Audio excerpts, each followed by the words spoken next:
Eh bien, nous allons commencer. Je vais laisser la main à Mu, étant donné.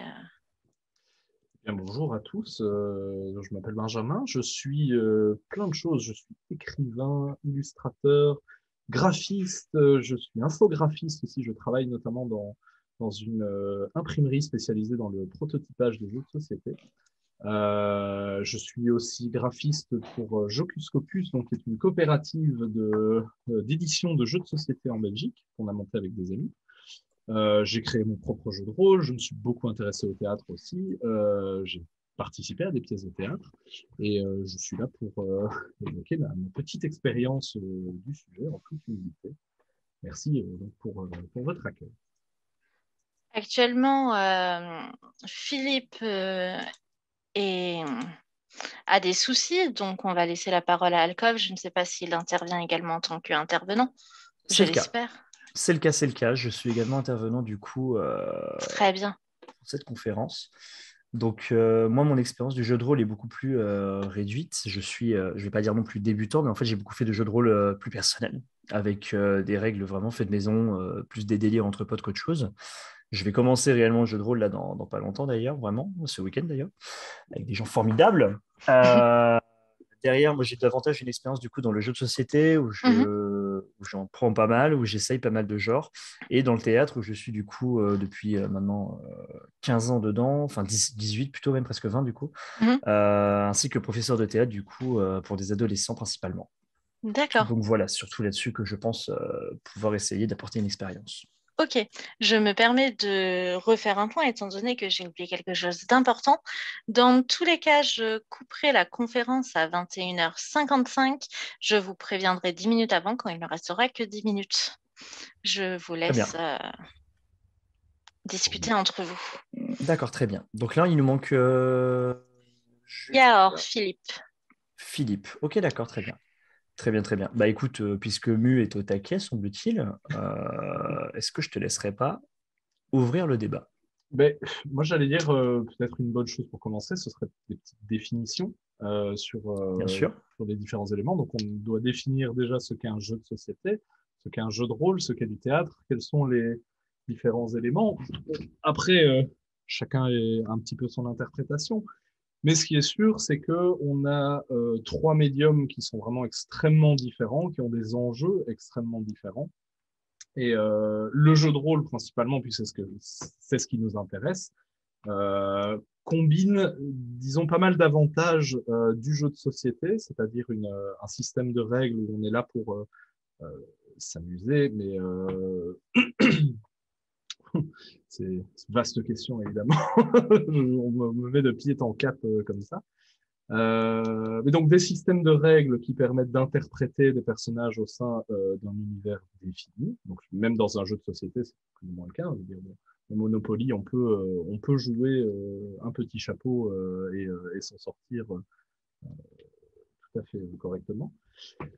Le théâtre, donc, je pense que je ne sais pas si j'ai vraiment besoin de le définir, mais ce qui est à noter, c'est que le jeu de rôle se rapproche beaucoup plus du théâtre d'improvisation, qui est quand même une autre Exactement, oui. notion du théâtre qui, contrairement au théâtre classique, a généralement pour objectif de ne pas avoir de thème prédéfini à l'avance et d'être dans un format de démonstration qui est beaucoup plus limité en temps aussi. En général, on fait souvent des battles d'improvisation même entre différents groupes qui vont se dueller comme ça autour d'un thème qui leur a été donné à l'avance ou pas, justement, parfois qui est découvert sur le moment. Et chacun va faire sa petite préparation, son petit spectacle et essayer de capter l'attention du public avec différents moyens à disposition. Et donc, effectivement, le jeu de rôle est beaucoup plus proche du théâtre d'improvisation dans la mesure où bah, les joueurs ne sont pas au courant de l'histoire qui va leur être racontée et donc doivent s'adapter à ce qui leur sera donné. Et c'est là tout l'intérêt, justement, de la chose. Si Alcove a quelque chose à rajouter, donc qui est justement beaucoup plus axé sur le théâtre. En fait, du coup, de tout ce que tu dis, du coup, est juste. Là, après, on parle beaucoup d'un théâtre d'improvisation beaucoup plus, entre guillemets, poussé. Le fait de réussir à faire sans préparation, sans machin, ce qui, du coup, se rapproche énormément du jeu de rôle, en effet. Derrière, même pour les plus amateurs ou débutants du coup dans le milieu théâtral, l'improvisation, de manière générale, quand on vous fait faire des exercices d'improvisation, c'est principalement vous donner un thème ou des contraintes et du coup vous demander de réussir à faire une scénette là-dessus, possiblement avec des contraintes de temps, etc. Mais dans tous les cas, c'est quelque chose que vous pouvez préparer à l'avance, mais où le texte n'est pas connu. Et finalement, ce qui se rapproche finalement du jeu de rôle, c'est le fait que chacun va influer sur le jeu de l'autre et sur l'évolution narrative de la scénette en acceptant finalement les différentes propositions des autres comédiens. Et c'est là que je trouve qu'il y a du coup un réel parallèle à faire avec le jeu de rôle, où finalement chacun va proposer une action qui du coup va avoir des conséquences sur les autres joueurs en plus de la narration. Et du coup, je rejoins parfaitement ton avis sur le fait que ce n'est pas forcément du théâtre de texte, mais bien du théâtre d'improvisation dans ce sens-là. Je ne sais pas si je... Ouais, moi ça me paraît pas mal. C'était l'idée, effectivement. C'est bien Peut-être, ça. il y a effectivement une nuance quand même à faire, c'est que dans le théâtre d'improvisation, mine de rien, c'est la collectivité d'acteurs qui va définir le petit univers dans lequel l'action va se définir, là Exactement. où ce rôle est très imputé au maître de jeu dans un jeu de rôle qui a vraiment, C'est c'est ça. son rôle à lui, va lui dire, bah, le contexte de la partie, c'est ça, et pas autre chose concrètement. Là où le C'est théâtre ça d'improvisation va en vraiment improvisation. C'est ça créer. en fait. Hmm. En improvisation, finalement, chacun est metteur en scène, et chacun est maître du jeu en plus d'être personnage de la narration. Ouais. Mm. Mhm. Alors, je me permets juste de vous couper quelques instants. On a Yahor, donc Philippe, qui est arrivé. D'accord. Philippe, est-ce que tu veux bien faire une petite présentation rapide de qui tu es, ce que tu fais Bonjour, bonjour. Nous t'entendons. Enfin, je crois que nous t'entendons. Moi, je vois une image très saccadée à l'écran. Ouais, Elle l'est en effet, oui. Par contre, j'ai un écho, je sais pas d'où il vient, c'est bizarre.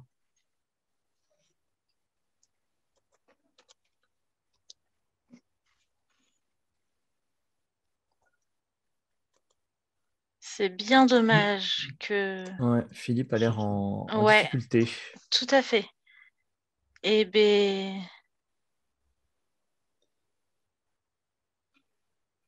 Mhm. Ah, j'entends un vague son derrière.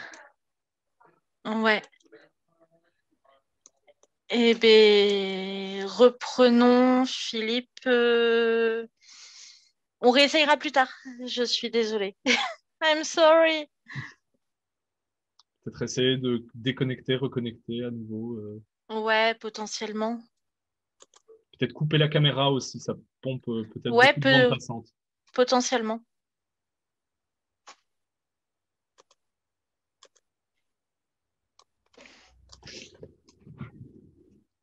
Bien, du coup, est-ce qu'on continue?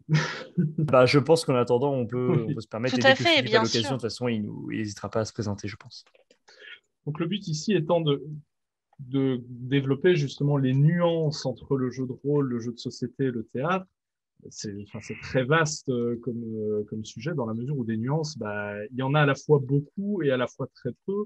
Je pense dans la mesure où un jeu de rôle bah, combine plus ou moins tous les avantages et les inconvénients d'à peu près tout. Enfin, même tous les inconvénients, c'est pas nécessairement vrai. Dans la mesure où on peut faire l'économie dans le jeu de rôle d'apprendre un texte, comme on a dans le théâtre. Euh, Encore une fois, pas dans le théâtre de texte classique, hein, mais dans le théâtre d'improvisation. On est dans des thématiques qui sont beaucoup plus riches, beaucoup plus vastes. On peut aller beaucoup plus loin dans le jeu de rôle que dans le théâtre d'improvisation. Encore une fois, on est limité par un format de temps et très très précis. Beaucoup de choses aussi sont permises, autorisées socialement dans un jeu de rôle qu'on ne se permettrait pas nécessairement dans l'improvisation. Je pense à certains de mes joueurs qui se sont permis de dire bon bah j'urine sur la table du capitaine. Ça, je ne me rappelle pas avoir jamais vu ça dans du théâtre d'improvisation. Disons Euh, surtout que ouais, c'est surtout le fait d'oser et le fait que ce soit réellement fait oui, qui peut faire ce blocage, oui. d'autant qu'en plus, dans le théâtre d'improvisation, il y a le fait de l'acting qui est nécessaire aussi. Là où dans le jeu de rôle, Mm. ce n'est pas vital.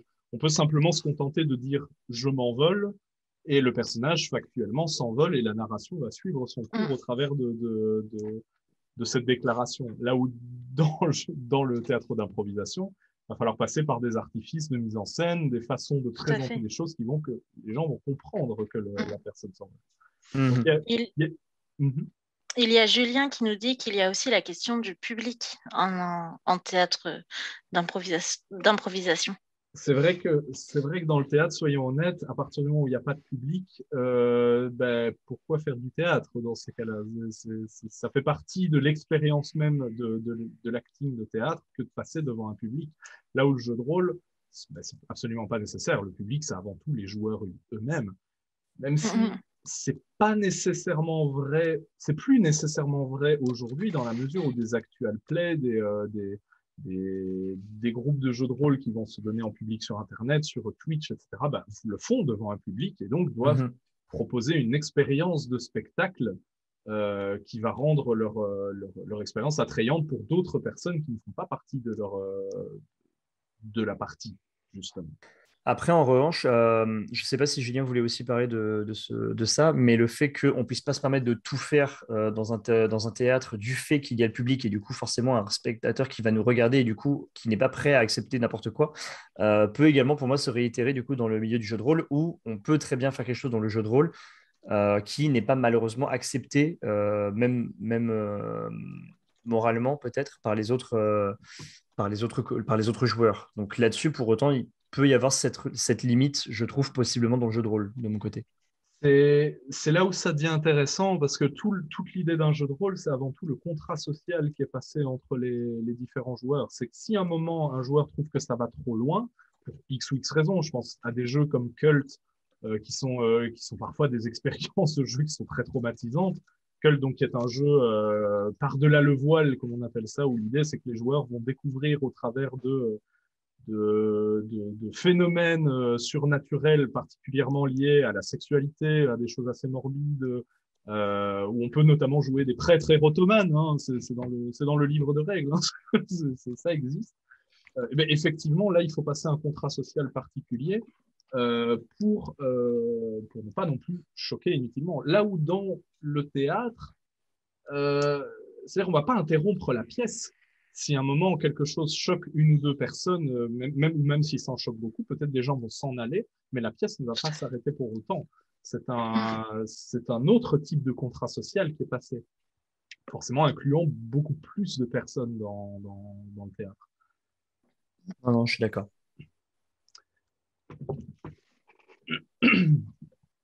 C'est pas quelque chose d'autre. On va faire un dernier essai avec Philippe. Il a téléchargé Zoom. Il doit être sur l'application Zoom maintenant. Ah. C'est déjà beaucoup plus fluide. Oui. C'est déjà mieux là. Oh, nous t'entendons. Eh bien, présente-toi à nous.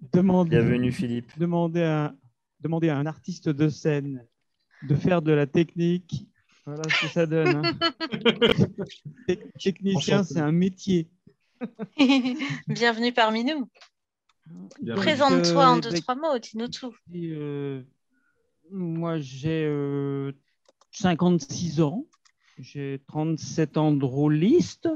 Et puis, on va aller vite, hein, tant que ça marche. Une grosse vingtaine d'années d'artiste professionnel. Et j'ai commencé avec le conte. Et puis, j'ai développé avec de la musique, du chant, de la comédie, de l'artiste de rue, etc. Enfin, j'ai essayé de partir un peu dans tout ce que je pouvais trouver comme un petit lutin. Ah bah ça, j'ai pas encore essayé. Allez, je fais. Ça m'a permis d'étudier la posture de l'artiste dans pas mal de postures, quoi, de manière d'adresse au public.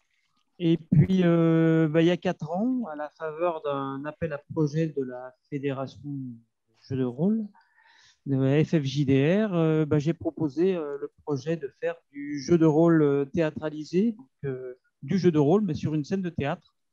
Ce qui revient, d'après ce qu'on a dit, à faire du théâtre semi-improvisé, puisqu'on crée les personnages et ensuite on regarde dans quelle histoire ils nous emmènent. Et une fois que cette histoire a l'air d'être bien ficelée, eh ben, on invite 4 autres comédiens, comédiennes, et puis on leur donne les personnages joueurs, joueuses, et puis ben, on les invite enfin, sur 2 heures et demie de spectacle à essayer de... On sait comment ça commence, on ne sait pas comment ils vont nous faire finir l'histoire, mais voilà. Donc le principe est comme ça. On sait comment ça commence, on ne sait pas comment ça finit. C'est une grosse improvisation, on va dire, mais avec pas mal de garde-fous, pas mal de choses. Alors, on a une... Ouais, justement, est-ce que ça ressemblerait pas, du coup, j'ai une question qui m'a été posée que j'allais également évoquer, c'est est-ce que ça ressemblerait pas, du coup, un peu à du grandeur nature, si par curiosité. Ouais. Je trouve que c'est encore un quatrième médium à part entière. C'est vraiment quelque chose d'encore différent dans le système.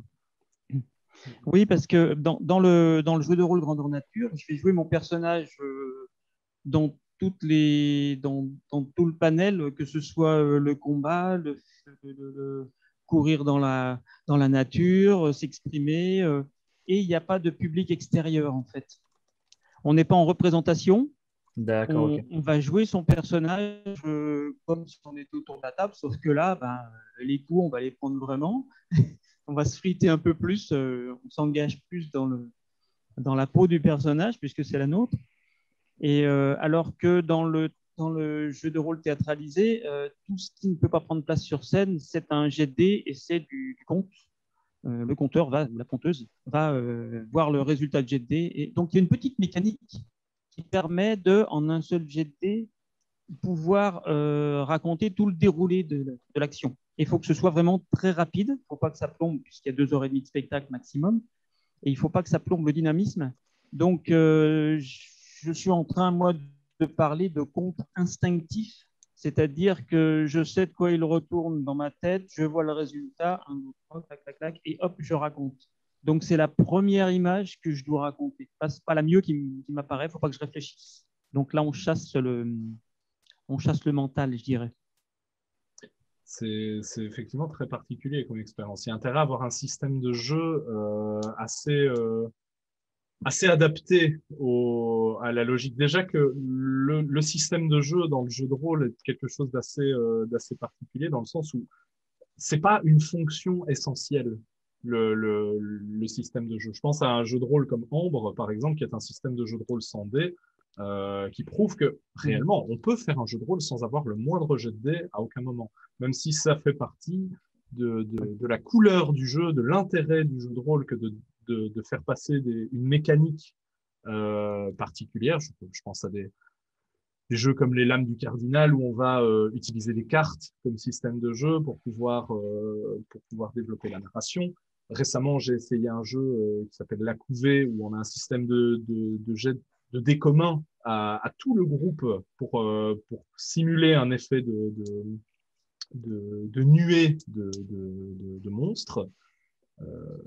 Mais là, voilà, pour le coup, cette expérience-là, ça a l'air très intéressant à faire jouer, même si je serais curieux de savoir un petit peu le type de système de jeu qu'on peut imaginer autour de cette expérience, qui est beaucoup plus proche du théâtre, justement, que celle du jeu de société ou même du jeu de rôle tel qu'il est vulgairement envisagé. Vulgairement, bien sûr. Alors, en fait, c'est un système que j'ai créé pour ça, en fait, et qui permet de générer des péripéties. Je dirais que j'ai 3 valeurs. Une qui va dire si ça réussit ou pas, si ça a pris beaucoup de temps ou beaucoup de kilomètres ou une certaine unité, une étendue de temps, et puis une étendue d'action. Et puis aussi, est-ce qu'il a fallu que je me concentre beaucoup ou pas? Donc, il a fallu que je m'engage et que je sois peut-être moins vigilant sur ce qui m'entoure. Donc, la réussite, oui, mais si je mets trop de temps, on va peut-être me déranger. Si je suis trop concentré, je vais peut-être pas voir qu'il y a quelqu'un qui arrive derrière moi. Enfin, il y a plein de choses comme il y a les 3 valeurs. Et puis ensuite, le joueur ou la joueuse va permettre peut-être d'intervertir 1 ou 2 dés pour réussir. Mais c'est très rapide. Et surtout, ça donne les quelques informations pour pouvoir raconter. C'est le système que je trouve intéressant pour qu'il y ait une prestation compte, mais une prestation compte rapide, quoi, instinctive. C'est pour ça que je parle d'instinctif. Ça peut être instantané. Voilà. Et on est d'accord que c'est public, ce genre de représentation? Oui. Ok, très bien. Parce que ça, c'est Pour vrai que c'est quelque chose. Pour l'instant, non. Oui, je peux imaginer, ça doit forcément être. Déjà que le jeu de rôle est un loisir de niche, j'imagine que ce type de performance trouver doit un être public encore doit être plus compliqué, ouais. Oui, Non, oui, oui. c'est pas encore ça. C'est que pour l'instant, c'est en développement et j'ai pas envie de le mettre devant du public si j'ai déjà pas d'acteur et pas de, pas de Oui, comédien. D'accord. Là, j'en suis à créer la troupe que j'aurais dû créer il y a 2 ans.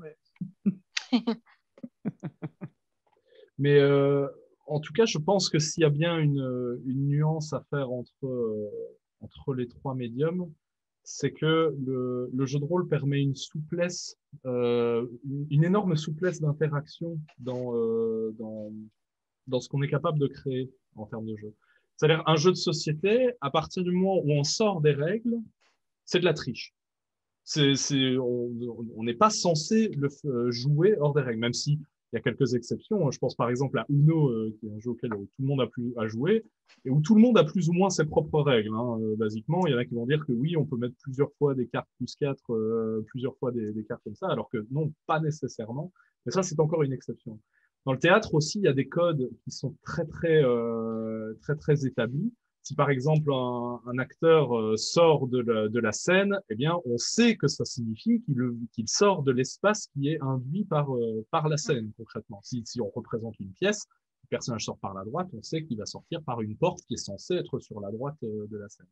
Le jeu de rôle, c'est un spectre entre tout ça. Il y a des gens qui vont considérer que à partir du moment où quelque chose sort des règles, alors ça n'a pas lieu d'être. J'ai déjà fait des tables comme ça avec des gens qui ne pouvaient pas jouer sans être dans leur bouquin en permanence. Et puis il y en a d'autres, à partir du moment où on leur demande de lancer un dé, ça les fait bailler d'ennui. Eux, ce qu'ils ont envie, c'est d'interpréter des rôles, de narrer, de oui, créer, d'imaginer. exactement.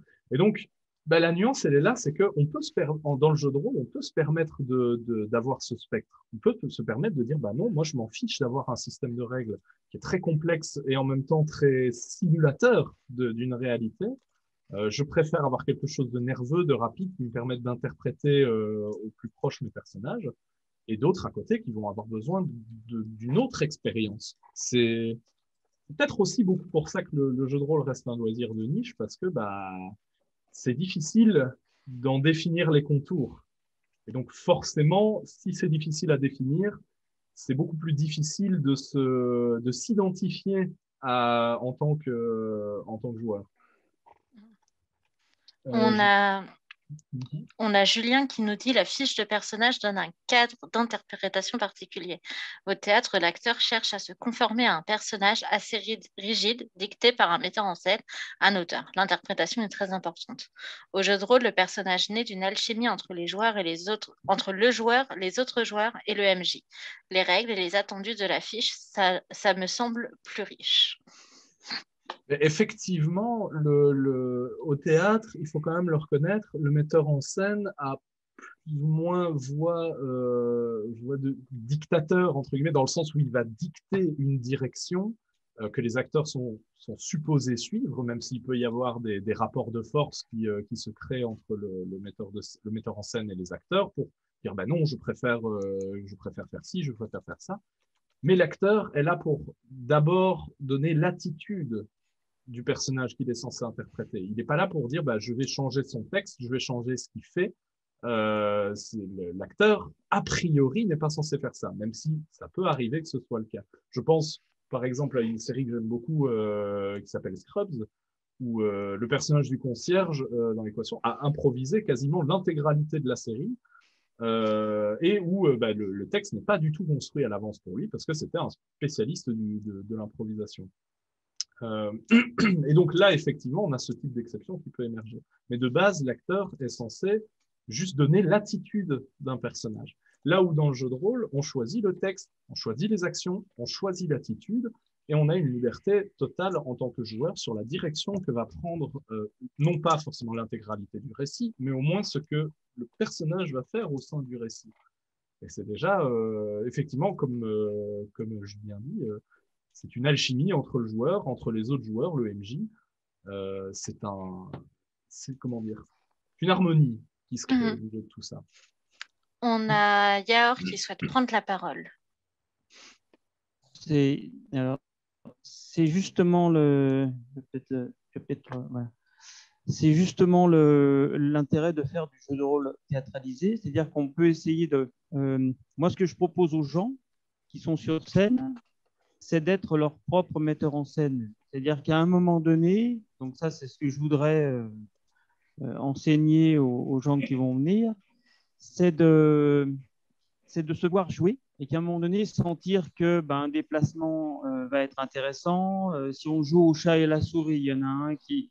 je suis en train d'essayer de tourner autour du pot pour essayer de faire avouer un autre personnage. Je vais peut-être lui tourner autour, je vais peut-être venir face publique, lui parler, mais en lui tournant un peu le dos, en jouant un peu des épaules. Je sais pas, il y a des choses comme ça, des mouvements qui sont intéressants.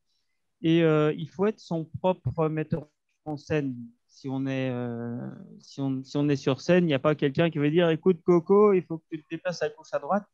Là, devant du public.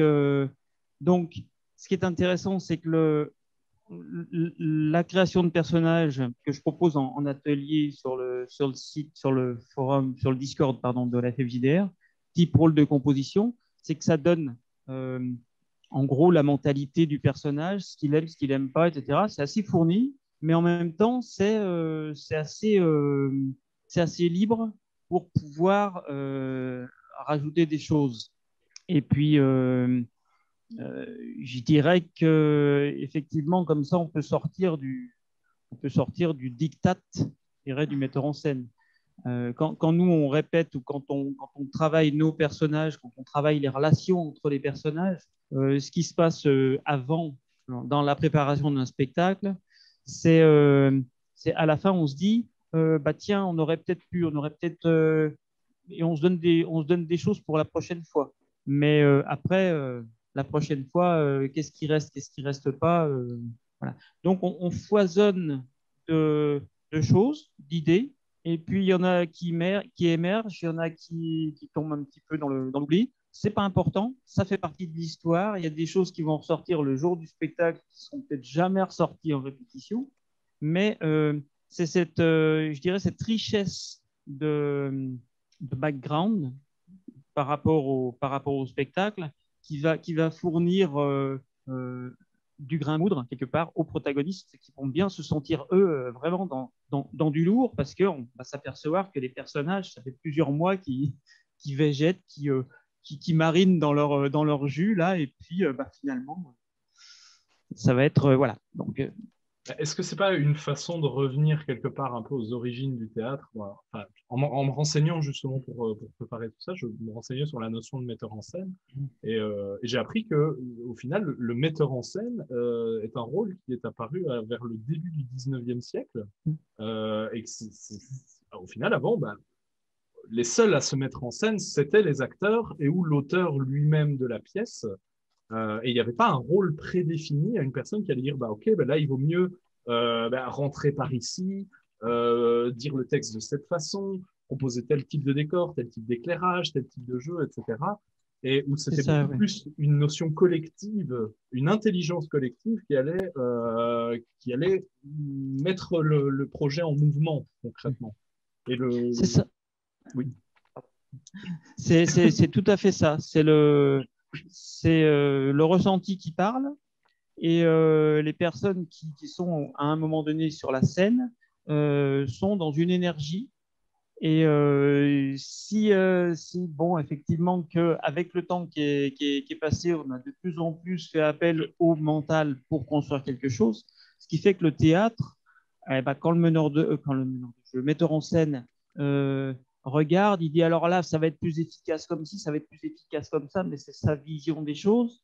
Moi, souvent, on m'a dit, quand je ne comprenais pas, on est sur scène et il y a le metteur en scène qui nous dit quelque chose comme ça, je dis, mais je ne comprends pas l'intérêt. Faut que tu le trouves, parce que d'ici, c'est mieux.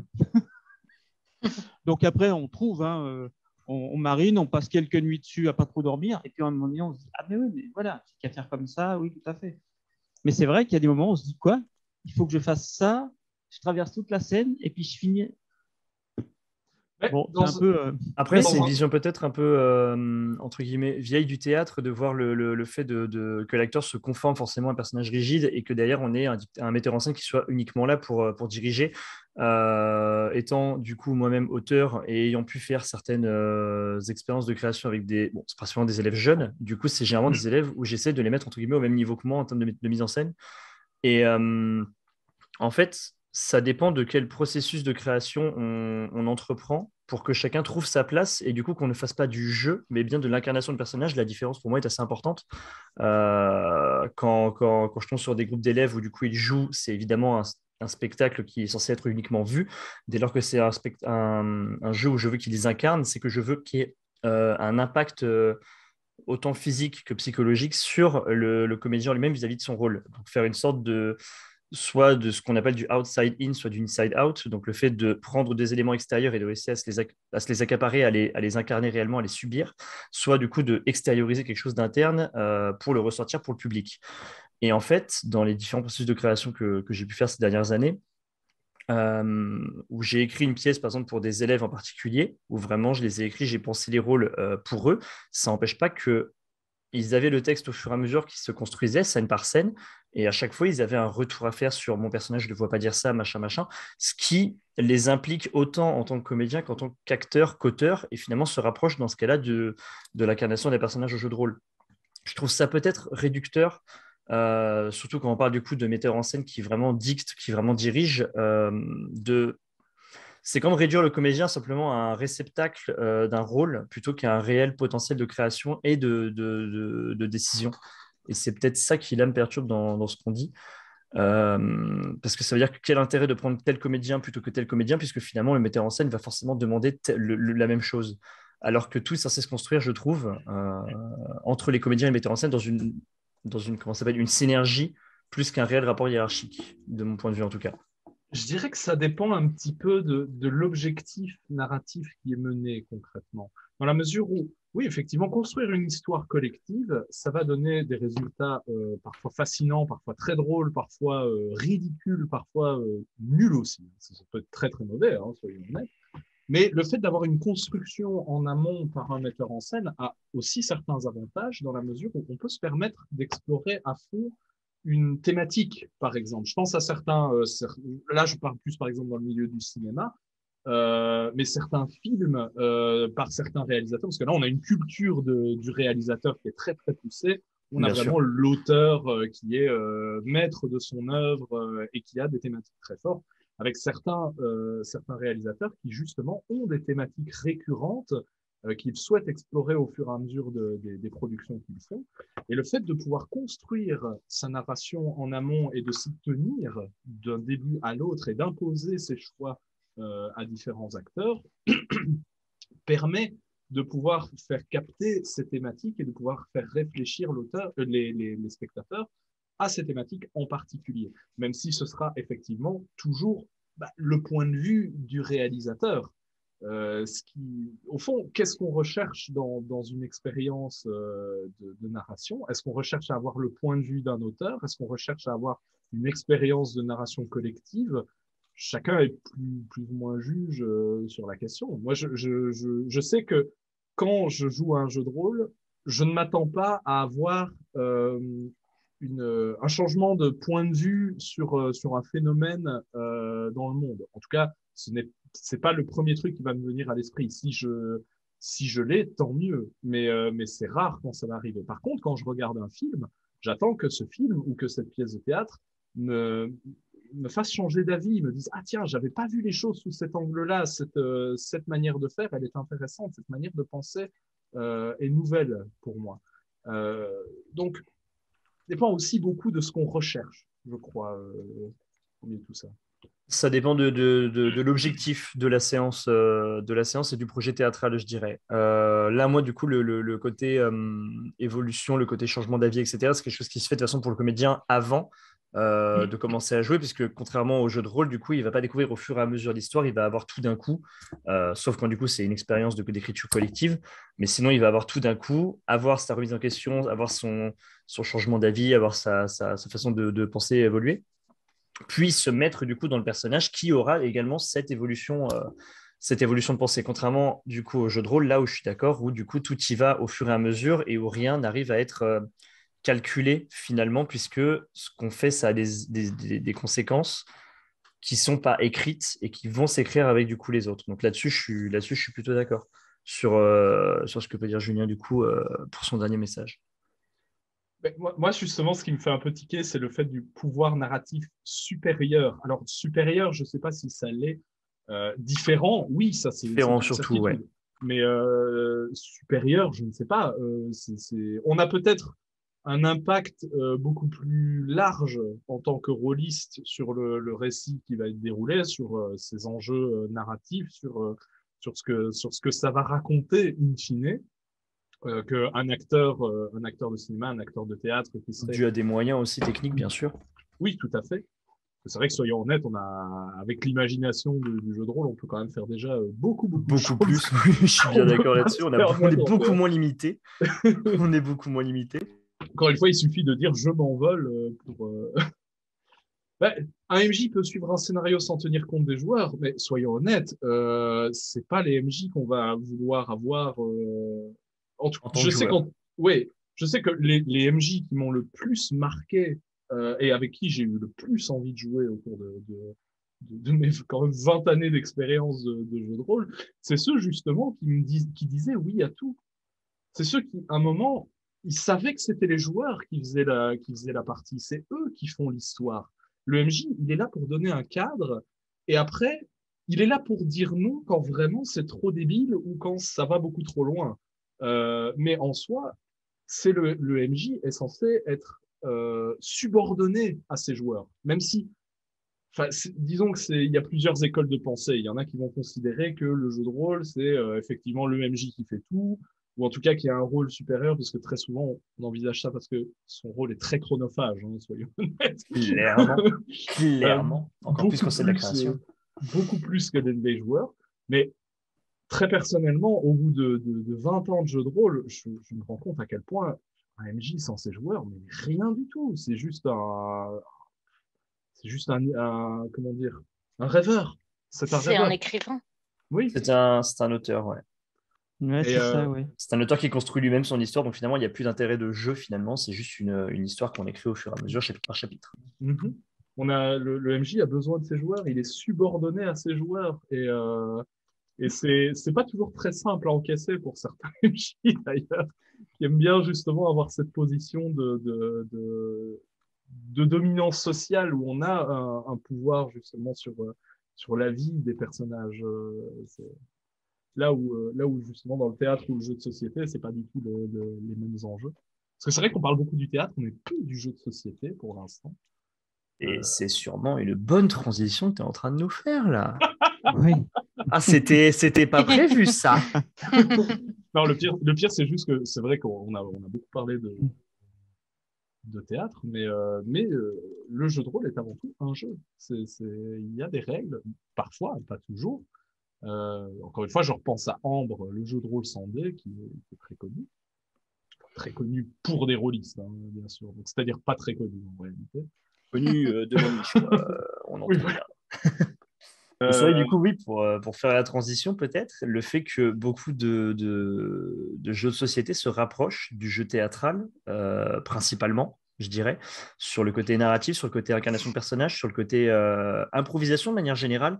On peut citer du coup, oui, Seigneur des Ténèbres, on peut citer Barabistouille, où on te donne juste un personnage ou du moins un rôle dans le jeu et où après tout se fait uniquement en vocal avec de la narration et les choses qui t'ont été attribuées de base. Je ne sais pas si vous connaissez un peu les principes de ces jeux-là par exemple ou...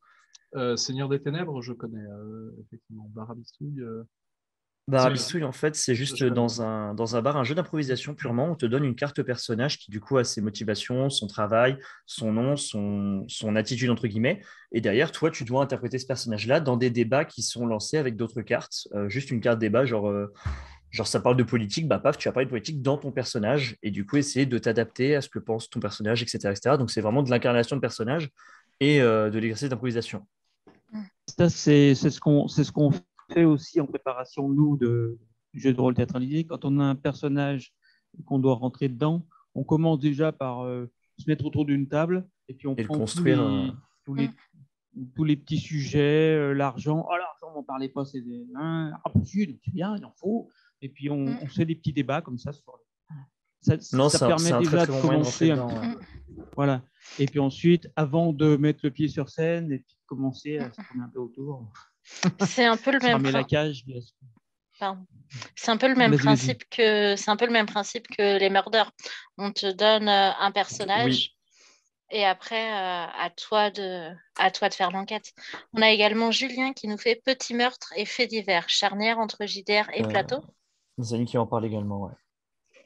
J'avoue que c'est un jeu que j'ai, mais que paradoxalement, je n'ai jamais essayé, alors que je l'ai chez moi. Alors, Et c'est un peu pareil, j'ai souvenir de l'avoir fait une fois, je crois, mais je m'en souviens, mais alors absolument pas. Et pourtant, je sais que c'était quelque chose qui était sympathique à ce niveau-là. Mais ouais, c'est bizarre d'avoir un jeu comme ça qui marque, mais finalement, tu ne te souviens plus du tout du gameplay, quoi. Mm. je me souviens que c'était un jeu. Alors, de mémoire, on avait des mots clés à Ah oui, placer dans un imposé, oui. discours.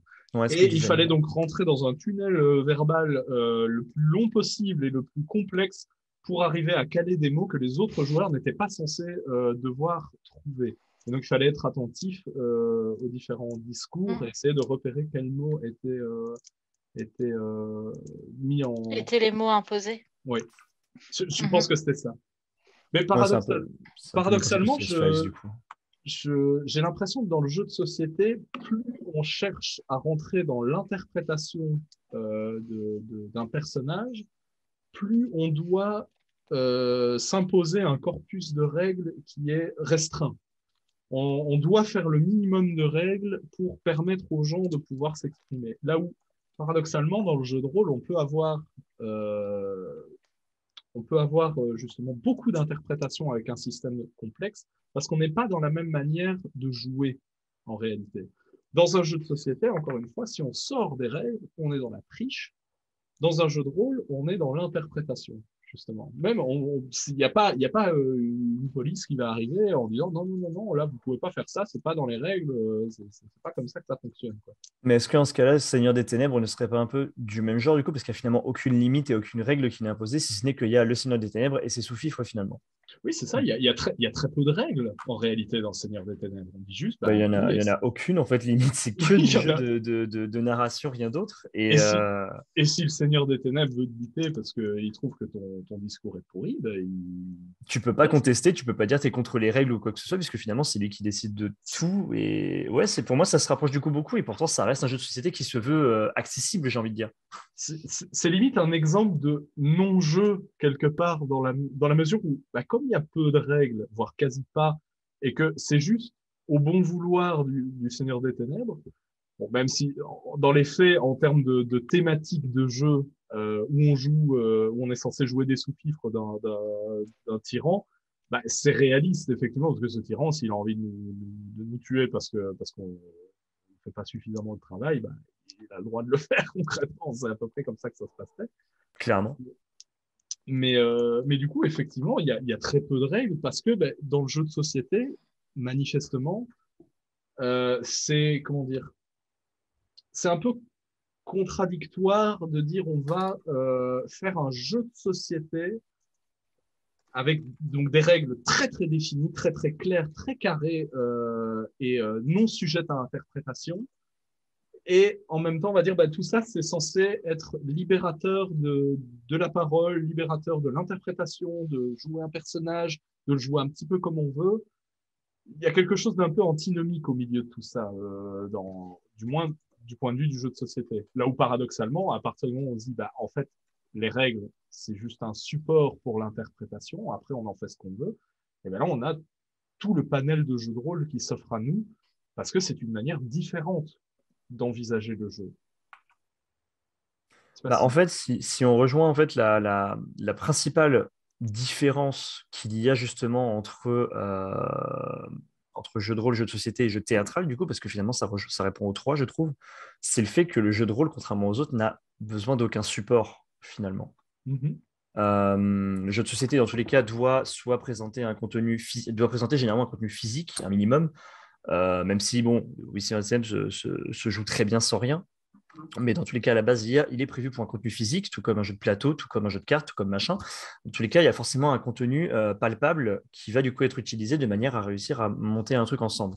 Le jeu théâtral, du coup, on a tout le matériel technique, on a les notions théâtrales, donc avec l'espace scénique, avec l'espace public, etc., qui du coup rajoutent des contraintes. Tandis que le jeu de rôle, finalement, quand on regarde, c'est les seules limites qu'il y a sont soit imposées par l'univers dans lequel on se trouve, et du coup le contrat d'une part sociale entre les différents joueurs, mais aussi entre comment ça s'appelle au cinéma, je ne sais plus comment ça s'appelle le principe que on te donne un univers, ce qui veut dire que tu dois entre guillemets accepter les choses qui se passent dans cet univers sans forcément en La, sortir. la suspension consentie d'incrédulité. Voilà. Voilà ça, merci. La suspension d'incrédulité. Suspension consentie d'incrédulité.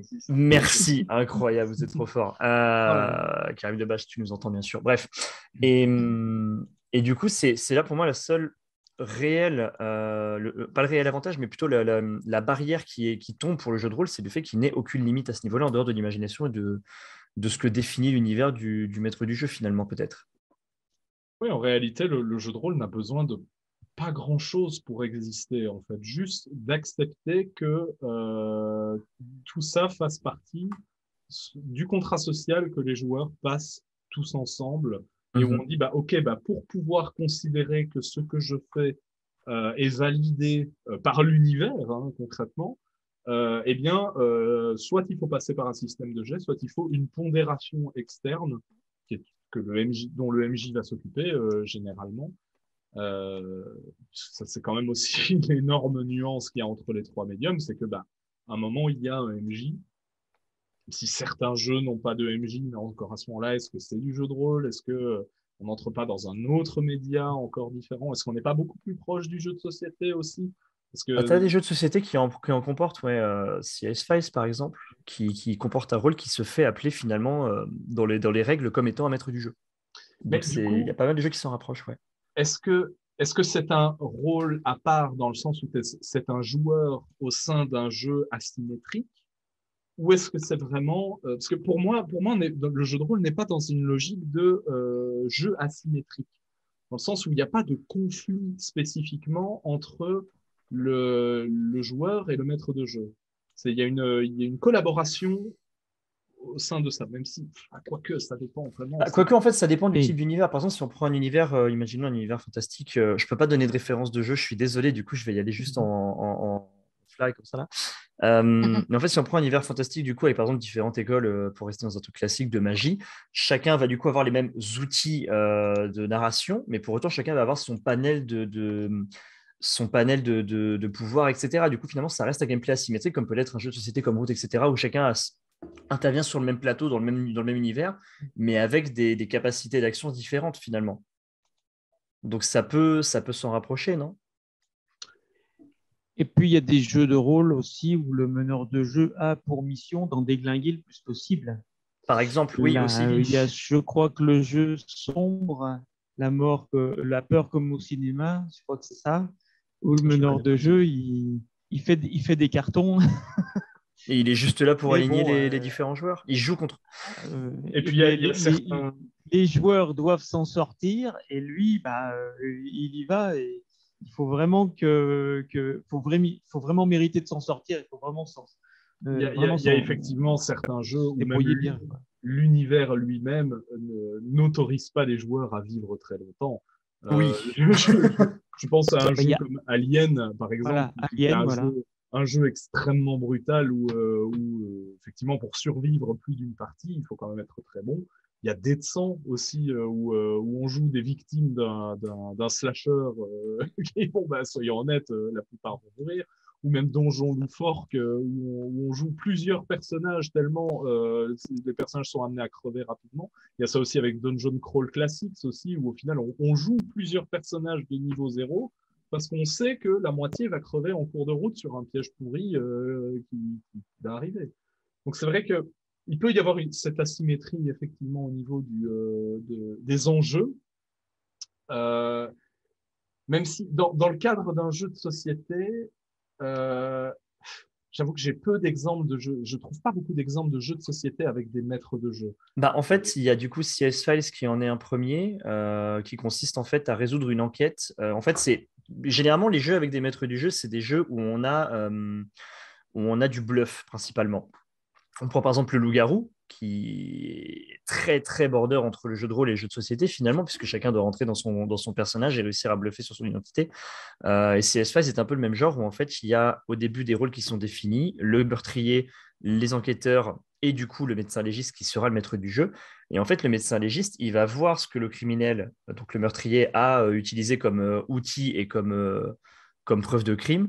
Et il va devoir faire deviner aux enquêteurs par d'autres tuiles juste en leur indiquant l'heure de la journée, l'état du cadavre, etc., pour essayer de leur faire deviner les cartes en question. Et en fait, vu que chacun ignore qui est le meurtrier, ils vont devoir du coup essayer de trouver de discuter entre eux, d'imaginer des scénarios, etc., etc.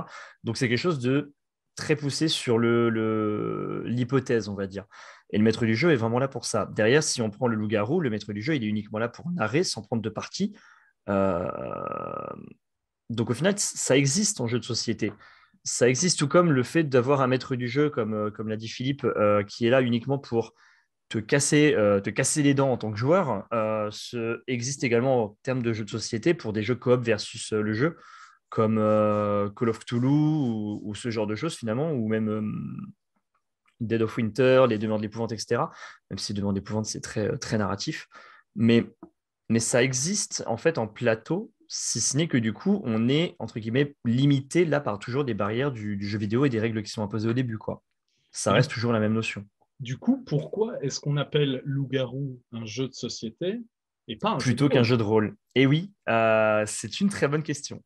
C'est une très bonne question parce que finalement, les règles, elles sont établies au même titre qu'un jeu de rôle, puisque les seules règles qu'il y a, c'est tu ne dis pas clairement qui tu es, ou du moins, tu ne montres pas ta carte. En fait, c'est limite la seule règle qui existe au loup-garou.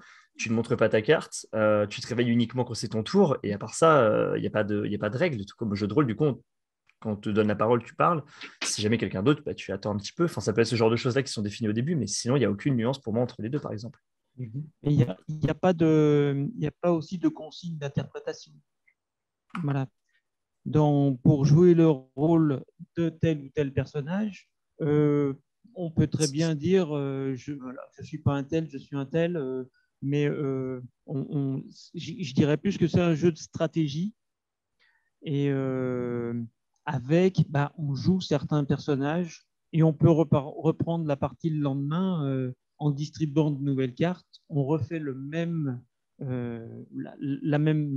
jeu, mais on ne sait pas qui est qui. Donc, on peut jouer indéfiniment la même partie, je dirais. Mais ce n'est pas parce qu'on est tel ou tel personnage qu'on va avoir une interprétation différente. On va plus réfléchir avec sa tête. On ne va pas faire de jet de dés d'intelligence ou de choses comme ça. Et puis, on va dire, c'est machin qui a fait ci, c'est machin qui a fait ça. Pour moi, c'est plus un jeu de stratégie. Un jeu Voilà. social. Un jeu social, oui. Ouais. En tout Mais cas, on essaye de savoir qui est qui, quoi. Tout. Oui, oui. Mais c'est ça, c'est- principalement les jeux de bluff comme ça, ouais, généralement. Tous les jeux de bluff ouais, sont un peu de ce genre-là. personnellement, j'ai deux hypothèses pour expliquer pourquoi on appelle l'un jeu de société et l'autre jeu de rôle. Il y a peut-être déjà une raison historique, tout simplement, dans le sens où Loup-garou, c'est un jeu qui existe depuis déjà une paire d'années, concrètement. Et qu'il a été vendu comme un jeu de société, donc on l'a appelé jeu de société, et personne n'a remis ça en question dans la sphère publique, je veux dire, même s'il y a plein de gens qui disent, bah non, ça peut être envisagé comme un jeu de rôle. Je vois par exemple Julien qui dit, le rôle est trop fugace. Dans le, oui et non, Parce dans qu'on le peut sens où l'interpréter, c'est libre à l'interprétation finalement. Donc pendant la j'ai, partie, tu peux très bien être beaucoup plus profond que juste non, je sais pas. Vas-y, voilà, pardon. encore une fois, je reprends l'exemple d'un jeu auquel j'ai joué il n'y a pas tellement longtemps, qui est Dungeon Crawl Classics. Donc, il reprend vraiment les racines du jeu de rôle à l'époque où Donjons et Dragons était extrêmement cruel. Et où il y a des parties qui peuvent durer 15 minutes parce que au premier piège venu, le personnage meurt, tout le monde meurt et puis c'est terminé. Donc, le côté fugace, euh, Mais il y a aussi des rôles extrêmement fugaces au milieu du jeu de rôle. Est-ce que c'est vraiment ça qui détermine la nuance entre les deux? Je pense pas. Par contre, je pense que ce qui peut expliquer les différences, c'est aussi le fait que dans le jeu de rôle, on a des outils méta-narratifs, donc qui sont, voilà, on a un livre avec des règles, un univers, des codes factuels de tout ce qui se passe dans cet univers, et puis après, on dit, bah, faites-en ce que vous voulez. C'est vous qui décidez comment vous allez utiliser, vous servir de tous ces outils. Par contre, dans un jeu de société, à un moment, c'est le jeu qui vous dit, voilà, c'est comme ça que vous devez les utiliser, concrètement. Il n'y a pas de personnalisation du système et dans son usage, concrètement. Donc, c'est peut-être ça aussi une des nuances entre les deux, c'est qu'à un moment, c'est le jeu qui a le contrôle sur vos actions, là où dans le jeu de rôle, c'est vous qui avez un contrôle sur les éléments du jeu aussi. Je ne sais pas ce que vous en pensez. Philippe? C'est vrai que dans le jeu Loup-garou de Tierce-Lieu, on est dans un village. Bon, bah, moi, j'ai envie de me barrer du village, je peux pas. Si mon personnage veut, il n'est pas libre de faire ce qu'il veut exactement, quoi, hein. Il est obligé de finir la partie. Je connais pas trop le jeu, hein, mais j'ai l'impression qu'on peut pas fuir du village. Non, Non, non, c'est non, vrai. tu es là pour résoudre le problème, quoi. Mais par Et contre, si je veux pas résoudre, Bah, contre, non, mais je c'est comme un promets Cluedo, je veux d'essayer. dire. Je promets, à la prochaine partie de Loup-garou, je promets de dire, bah, moi, je m'en vais du village. Voilà, fin. Du coup, Voilà. tu te barres de la table et tu as fini de jouer. Voilà, parfait. Et tu survis. C'est Du vrai. coup, non, c'est le même principe qu'un Cluedo. Le but, enfin, entre guillemets, quand tu joues, il y a un objectif. C'est comme finalement au jeu de rôle, je trouve. Quand tu as une quête à remplir, juste te dire, bon, je laisse tomber, j'arrête, c'est peut-être dommage pour la narration. Enfin, finalement, je trouve, quand il y a une quête ou quoi que ce soit, il y a toujours l'objectif de l'accomplir, peut-être, non? De trouver un moyen de l'accomplir, non? Dans un jeu de Ben, rôle? Ouais. quand tu penses que tu vas au casse-pipe et que tu n'as pas confiance avec aux autres joueurs parce que tu ne les connais pas trop, bah, tu te dis, bah non, ou alors par Non, je vais devant, manger des je suis chips, de je loin, reviens, et ouais, ouais. ça va Ouais, Mais pourquoi pas. Non, ça mais dépend vraiment des je vous suis de joueurs. loin. Ça Oui, dépend bon, voilà, vraiment c'est des peut-être ça. joueurs parce que ça m'est déjà arrivé de faire des parties, de dire ok voilà vous êtes dans une ville, machin, vous avez entendu parler d'un magicien qui commence à faire des siennes un petit peu partout. J'ai un joueur qui me dit bah moi je veux un chien et je quitte pas la ville tant que j'ai pas mon chien. Bah oui bah à ce moment-là tu racontes ça. J'ai eu aussi des cas notamment avec les enfants qui, eux, n'ont pas du tout la même perception d'une histoire intéressante. J'ai le cas d'un ami avec qui je fais des parties de tests en convention qui faisait du chat-loup, pour le coup. Donc, vraiment, Ah oui. on joue des chats dans un univers typé Cthulhu. Et il a fait ça avec des enfants et il a commencé à essayer de les intéresser à l'histoire qu'il avait écrite, etc. Alors que, en fait, les enfants, ils voulaient juste jouer des chats. Ils voulaient juste faire les chats et sauter partout et faire des Jouer trucs. à la guerre des clans. Mais voilà, donc c'est ça aussi l'intérêt du jeu de rôle, c'est que si à un moment les joueurs n'ont pas envie de suivre les lignes directrices qui sont développées par le MJ, eh ben, ils vont faire autre chose. Et le MJ, il est là pour dire, bah, soit je m'en vais parce que je suis pas d'accord avec le fait qu'on conteste l'autorité que je suis censé représenter en tant que MJ, Mhm. soit je dis, bah, ok, bah, c'est le jeu de rôle, c'est comme ça, et bah, je m'adapte. Je m'adapte, et ok, mes joueurs ne veulent pas de ce que j'ai écrit, bah, tant pis pour moi, tant mieux pour eux. Quoi. Fin de la session. Voilà. D'où l'intérêt de se mettre d'accord au départ en disant qu'est-ce que vous voulez faire. Oui, tout est toujours, on revient toujours à cette idée de contrat social où à un moment on va déterminer ensemble l'expérience qu'on veut vivre, pourquoi on veut la vivre, est-ce qu'on est capable d'accepter, surtout ce sur quoi on est d'accord de refuser aussi. Mhm. C'est ça, J'ai moi, j'ai cette expérience-là de meute où j'ai juste fait la première session et puis ensuite on n'a pas pu continuer pour des raisons une crise sanitaire et autres. Mais je leur ai dit voilà, donc vous êtes des loups-garous, je ne sais pas si vous connaissez Meute, vous êtes des loups-garous, on est maintenant là, et on crée la meute. On crée quelles ont été les incarnations, qu'est-ce qu'ils ont vécu avant, parce que bon, c'est des loups qui s'incarnent et se réincarnent, et donc on a des mémoires qui viennent de très très loin, et quels ont été les souvenirs de la meute Donc, ils peuvent choisir d'avoir quel type d'ennemi ils veulent, quel type de, de soutien. Donc, ils choisissent tous, chacun. Et puis, on crée la meute avec ses fragilités, ses forces, ses faiblesses. Et c'est vrai que dans les mémoires de la meute, chacun y va de sa petite histoire, mais ça devient quelque chose à un moment donné de très, très intéressant parce qu'on est obligé de composer avec ce que les autres disent et on a vraiment un, un background, hein, un passé de la meute qui est en groupe. Et là, on est vraiment dans ce que veulent les joueurs. Et ensuite, on part là-dedans. Et puis, il n'y a plus de discussion. Et le meneur de jeu, bah, moi, personnellement, je suis au service du groupe. C'est qu'est-ce que vous voulez faire? Je rajoute un petit ingrédient dans l'histoire et on continue. Et je propose la session suivante. Qu'est-ce qu'ils en font? Où est-ce qu'on arrive à la fin de la session? Et je rajoute des petits trucs et puis on continue. Et j'ai qu'une session d'avance, moi. J'ai une séance d'avance et je ne sais pas où va l'histoire. Je laisse l'histoire nous emmener.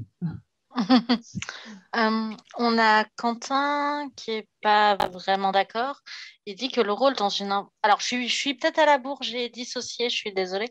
Je ne suis pas d'accord. Le rôle dans une impro aurait-il le même statut alors? Je pense Est-ce... que c'est par rapport à la réflexion de Julien qui était juste avant. D'accord, ok. Donc, vous Je n'êtes pense pas sûr. également, il me semble, hein, il me semble que c'était vis-à-vis du fait que ça influe pas sur le statut du rôle. Vous n'êtes pas sur ça alors? J'arrête de vous couper. Non, Pardon, non, il n'y a pas désolée, j'ai de. Non, non, totalement non, non, non, non, dissocié. non, non, il n'y a pas de souci. Au contraire.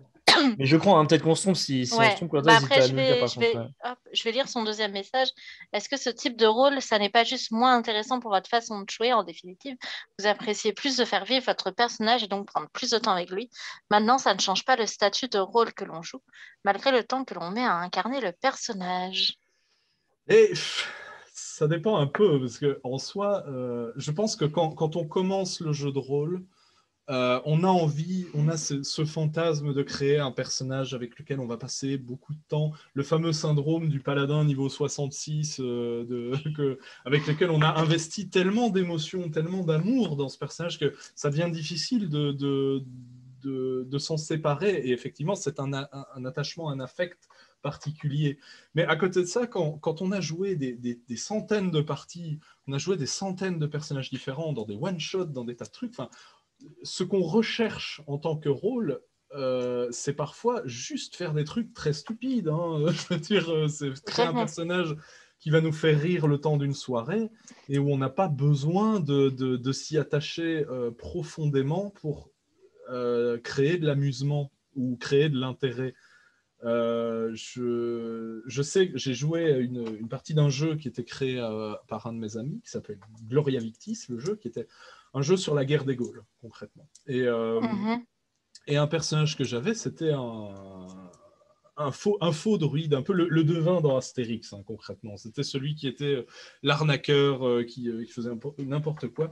Le personnage est mort dans des conditions absolument ridicules pour les enjeux que je lui avais donnés, et pourtant, ça a été une expérience de jeu extraordinaire, parce que c'était court, mais très intense. J'ai pu vraiment m'amuser à développer un petit peu ce personnage. Mais il n'y a plus besoin, au fond, de passer par un affect long, très long, pour créer de l'intérêt. Du moins, je pense, quand on a beaucoup d'expérience dans le jeu de rôle. Quand on est nouveau, c'est justement le fait de faire vivre un personnage le plus longtemps possible qui crée de l'intérêt. Enfin, après, j'imagine que c'est mon expérience. Peut-être que d'autres trouveront que ce n'est pas le cas. Je ne sais pas quels sont vos rapports à vous, Philippe et Alcove. Mais... Philippe, peut-être, je ne sais pas. Vu que tu as une expérience beaucoup plus poussée que moi sur le jeu de rôle, je veux dire, enfin, moi, mon expérience du jeu de rôle, rapidement, c'était plus du délire et du bordel qu'autre chose. Ou plus on essayait de faire de la surenchère. Du coup, finalement, je me dis que je pense que ton avis sur la question sera beaucoup plus intéressant, peut-être. Tu veux dire le rapport qu'on peut avoir au personnage. Moi, je suis beaucoup plus MJ que joueur. Mais en tant que joueur, c'est vrai que je dirais que je m'éclate avec tout. Moi, si le personnage, on va lui créer une histoire et puis on va lui créer, on va vivre plein de choses avec lui et puis petit à petit, moi j'aimais bien ce concept avec Ambre par exemple. Donc j'ai fait joueur et j'ai fait meneur de jeu et avec Ambre, il y avait ce petit poème ou ce petit dessin qu'on faisait entre chaque scénario. On avait des contrats comme ça avec le meneur de jeu et on racontait quelque chose qui s'était passé et moi, ce qui m'intéresse, c'est quand le personnage, on le garde longtemps, c'est de revenir entre les séances dessus et puis de se dire, ah bah tiens, je vais raconter, je vais mettre un petit peu en texte juste le petit combat ou la montagne où on a galéré pour la grimper, etc. etc. Et c'est se créer des petites vignettes comme ça, mais un journal intime, hein, tout simplement. Hein. Et comme si c'était le nôtre. Et puis, bah, quand on le relit, on revit des choses intéressantes. Pour moi, c'est ça qui m'éclate le plus. Mais c'est vrai qu'il y a des moments où on a joué un personnage une après-midi et ça a été fulgurant et ça te reste gravé ici. Ça va rester toute la vie, quoi. Ce à Des quoi petites scénettes, des fois, mais bah, j'ai peut-être un élément de comparaison qui peut parler à beaucoup de gens, c'est le Marvel Cinematic Universe. Oui, ça paraît un peu bizarre dit comme ça, mais attendez une seconde.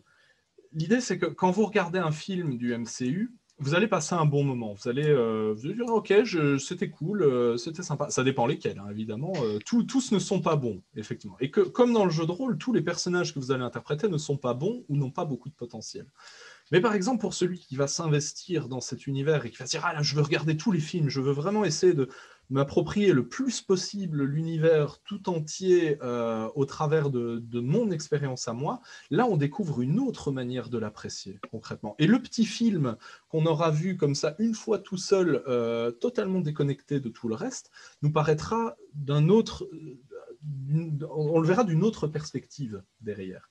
Et dans le jeu de rôle, c'est à peu près pareil. On peut totalement apprécié, juste jouer un personnage, parfois une histoire pourrie. Hein. Moi-même, je fais du fruit et légumes hein, de mon côté. On joue des produits de supermarché et on fait les crétins pendant 2 heures et on s'amuse. Il n'y a pas besoin de plus. Tout en étant qu'à côté, les enjeux d'une campagne de plusieurs années sur un jeu, eh bien, forcément, on va en retirer un affect très très différent. Ce sont limite des pratiques de jeu de rôle différentes pour un même hobby, en fait. L'appréciation d'un one-shot peut être la même, le niveau d'appréciation peut être le même entre un one-shot et une campagne.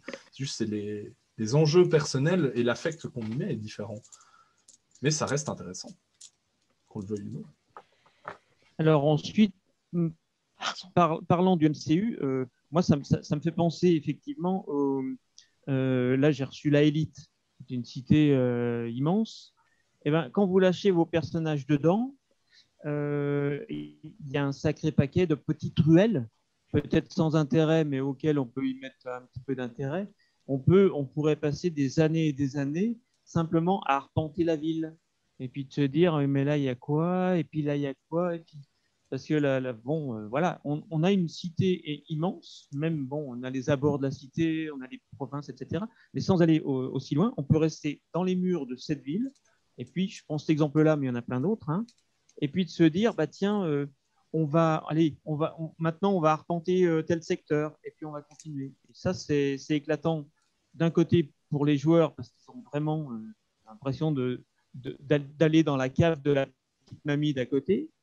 Et puis pour le meneur de jeu, parce qu'il se dit, mais qu'est-ce que je peux bien leur mettre là, ici, qu'est-ce qu'il pourrait bien y avoir? Et puis, bah, on va laisser faire, on va jeter au dé, on va peut-être on va tirer des cartes pour regarder, tiens.